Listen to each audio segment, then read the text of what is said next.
जय माँ इंद्राक्षी, जय अम्बे। इंद्राक्षी धाम में दर्शकों आप सभी का हम हार्दिक स्वागत करते हैं। आज निर्जला एकादशी है और ये एकादशी अपने आप में बहुत ही महत्वपूर्ण होती है। इस एकादशी को भीमसेनी एकादशी के नाम से भी जाना जाता है और इस एकादशी में हमें किस प्रकार से इस व्रत को रखना चाहिए, हमें इसमें क्या दान करना चाहिए, किन मंत्र स्तोत्र आदि की पूजा करनी चाहिए, सारी जानकारी इस अंग में हम आपको देने वाले हैं। आइए पहले आज का हम पंचांग देखें। 6 जून सन 2025 दिन शुक्रवार संवत 2082, ज्येष्ठ मास शुक्ल पक्ष तिथि निर्जला एकादशी, नक्षत्र हस्त है, राहु काल 10:30 से 12 है, दिशा सूल पश्चिम दिशा। अब देखिए जो एकादशी सूर्य उदय की जो तिथि इसमें ली गई है वो एकादशी की ही ली गई है कि सूर्य उदय के समय एकादशी तिथि आ रही है या नहीं आ रही है। तो ये 6 तारीख को पूर्ण रूप से सूर्य उदय के साथ एकादशी तिथि उदय होती है। इसलिए व्रत एकादशी और निर्जला एकादशी का व्रत आज ही माना जाएगा। कुछ लोग कल के प्रयास में भी हैं तो हो सकता है, लेकिन सही विधि विधान के हिसाब से तो एकादशी आज ही बनती है। अनेकों पंचांगों के हिसाब से और हमारे हिसाब से भी एकादशी का व्रत आज ही बनता है। निर्जला, बिना जल के इस एकादशी में रहना, अन्न की तो बात ही दूर है, बिना जल के। जिस समय सुबह भगवती की कृपा होती है और सब हम लोग पूजन पाठ करते हैं, उसमें जो आचमन जब करते हैं, आचमन में है ना प्राणाय स्वाहा अपानाय स्वाहा, जो आचमन जो किया जाता है उस आचमन तक का जल ग्रहण करने की बात इसमें बताई गई है। लेकिन उसके अलावा जल इसमें नहीं लिया जाएगा। सही मायनों में एकादशी का व्रत, निर्जला एकादशी का तो खास तौर से हमें द्वादशी की प्रातःकाल सूर्य उदय से पहले स्नान आदि कल सुबह से पहले करके फिर हमें इस व्रत का पारण करना चाहिए। अब इसमें कई सारे भेद हैं कि देखो बहुत लोग आज बीमार भी हैं, कोई डायबिटीज़ किसी को है, किसी को बीपी की हाई लो की शिकायत रहती है, अनेकों प्रकार की बातें रहती हैं, किसी की कोई ऐसी मेडिसिन भी चलती रहती है जो उसको लेनी ही लेनी होती है और एक तरफ उसका मन करता है कि मेरा ये उपवास, मेरा ये व्रत भी न छूटे। तो ऐसी स्थिति में साधक को क्या करना चाहिए? ऐसी स्थिति में जितना आपसे सहजता के साथ बन पड़े आप उतना करें। भगवान ने साफ स्पष्ट रूप में अपने रूप को अनेकों बार अनेकों साधकों को दिखाया है और समझाया है कि ईश्वर दयालु हैं, वो दया करते हैं।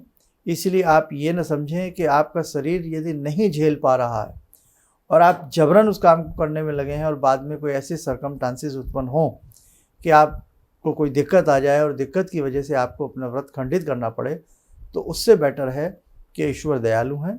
जितना आपसे बन सके बेटे आप उस हिसाब से करें। आप एकादशी में अन्न तो कोई लेता ही नहीं है, फल के सहारे, दूध के सहारे, जल के सहारे हम अपने व्रत को पूर्ण कर लेते हैं। लेकिन ये निर्जला एकादशी है तो इसमें आप प्रयास करें, आपसे पूरा ना निभ सके तो सूर्य अस्त होने तक आज की डेट में आप बिना जल के रहने का प्रयास करें। अब मेरी बात को अनेक साधक अन्यथा मत लेना कि फिर वो व्रत ही क्या। देखो भैया, सबका अपना अपना शरीर होता है, अब जिससे जितना बन पड़े वो उतना ही कर पाता है ना। अब जैसे भीमसेनी एकादशी की बात भी प्रकरण बीच में लाऊंगा कि जब एकादशी आती थी और सभी एकादशी का व्रत रखते थे तो भीमसेन जो भीम थे वो नहीं रख पाते थे, तो सभी उनको समझाते थे। तो उन्होंने एक बार यही कहा कि मुझे ऐसा कोई व्रत बताइए जिसे मैं कर लूं और सारे साल की मुझे एकादशियों का पुण्य मिल जाए। तो देखा गया कि जेठ का महीना, चिलचिलाती धूप, गर्मी और बिना प्यास के, बिना पानी के आदमी का रह पाना संभव नहीं होता है। तो उसमें कठिन व्रत में और कठिनता आ गई कि साहब अन्न जल तो छोड़ोगे ही, आपका जल भी छूट जाएगा। तो निर्जला एकादशी, ज्येष्ठ मास के शुक्ल पक्ष में जो एकादशी आए वो निर्जला एकादशी होगी। उससे भीम आप बिना जल के और बिना अन्न के उसको आप रखोगे, तब आप समझ लेना आपको अच्छा पुण्य प्राप्त होगा।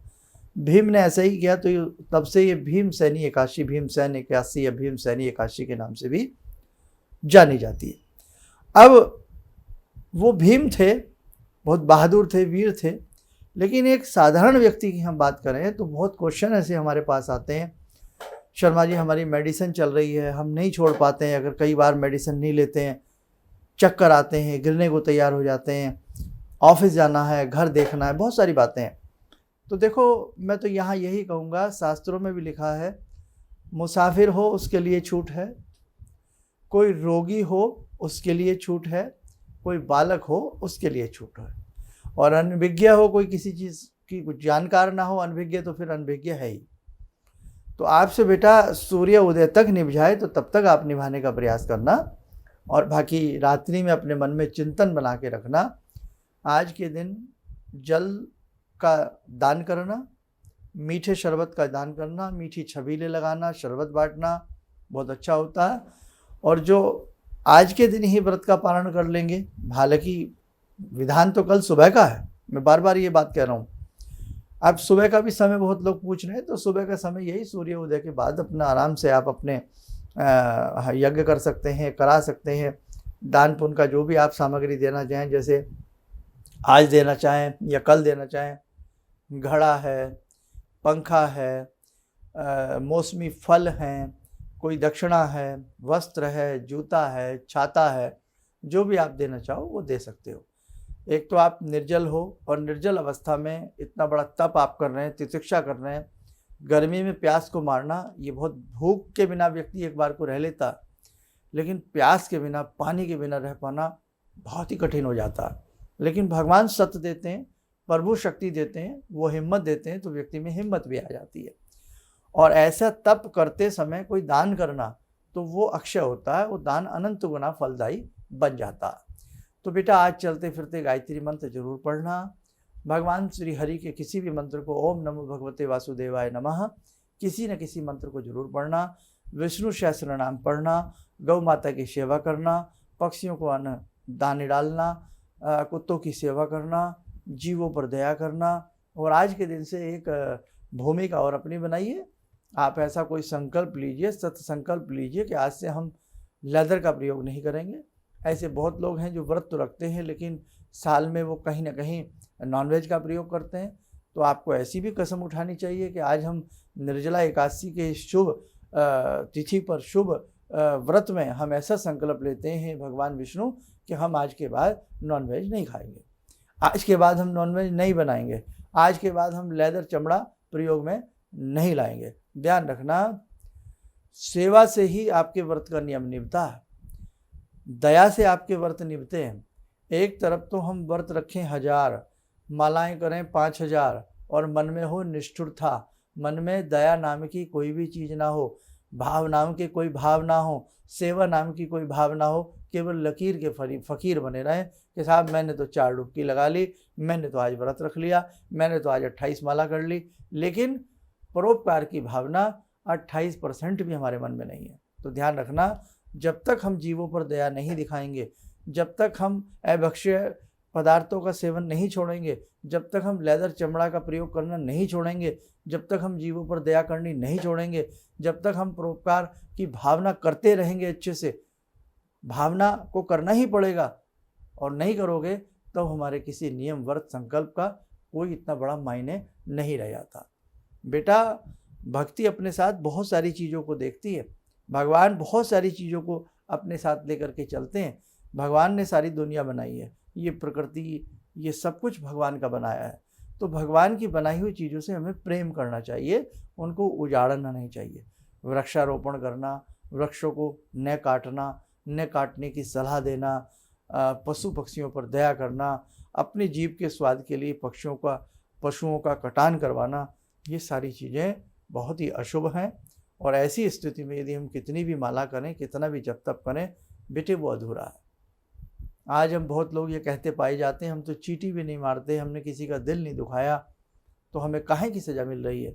आप देखो बेटे, भूल से, अज्ञानता से लेदर की चप्पल पहन लेते हो, लेदर की वैली पहन लेते हो, लेदर के बूट पहन लेते हो, लेदर की बेल्ट लगा लेते हो, लेदर के पर्स बटुए रख लेते हो, लेदर के पर्स रख लेते हो, लेदर की सोफ़ों के ऊपर सीट, गाड़ियों की सीट बना लेते हो। तो बेटा जाने अनजाने में भी हमसे बहुत अपराध होते हैं, इसलिए ध्यान रखें, मन को बिल्कुल दयालु मोम जैसा बना के रखें, तभी हमारे जीवन में हमारे व्रत, हमारे सत्संकल्प, हमारी मालाएं हमारी भक्ति हमारे काम आएगी। ठीक है, तो अच्छे से आज का ये सब कुछ करिएगा और इसकी कहानी सुनना, इसकी कथा सुनना, इसकी कथा सुनाना बहुत अच्छा होता है। भगवान विष्णु का दिन भी चलते फिरते श्रीमन नारायण का स्मरण करना बहुत अच्छा होता है। आइए, समय हो चला आज की ध्यान साधना का। आप सब लोग जुड़े हमारे साथ 2 मिनट के लिए भगवान श्री विष्णु के श्री चरणों में। ॐ करारविन्दे न पदारविन्दं मुखारविन्दे विनिवेशयन्तं वटस्य पत्रस्य पुटे शयानं बालामुकुन्दं मनसा स्मरामि बालामुकुन्दं मनसा स्मरामि कस्तूरीतिलकं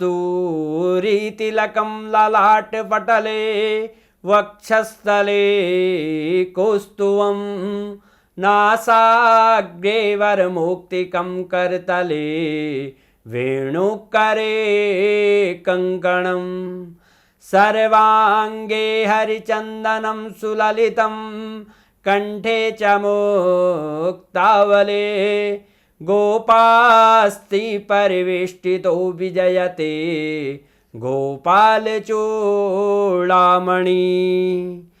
शान्ताकारं भुजगशयनं पद्मनाभं सुरेशं विश्वाधारं गगनसदृशं मेघवर्णं शुभांगं लक्ष्मीकान्तं कमलनयनं योगवृद्ध्यानगम्यं वन्दे विष्णुं भवभयहरं सर्वलोकैकनाथं। कवच बना लें, ध्यान करें, विष्णु जी का शुभ आशीष हम सबके ऊपर बरस रहा है।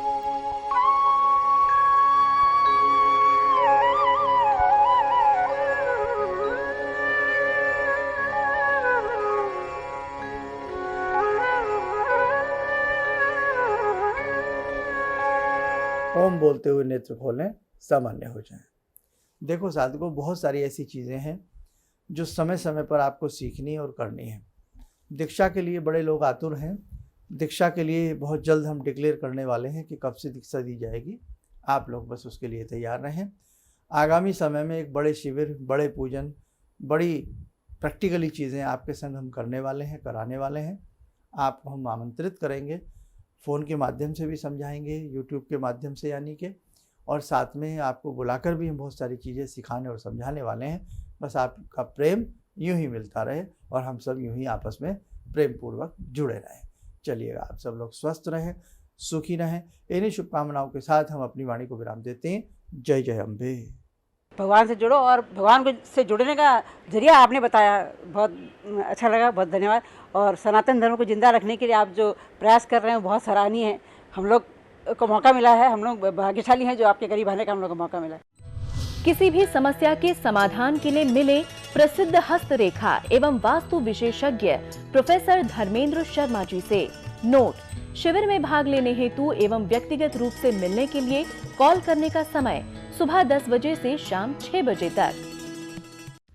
हमारे विभिन्न ज्ञानवर्धक कार्यक्रम देखने के लिए आप हमें अभी सब्सक्राइब करें, बेल आइकन को प्रेस करें ताकि आप देख सकें हमारा कार्यक्रम सबसे पहले। और अधिक जानकारी के लिए फेसबुक पेज को लाइक करना न भूलें।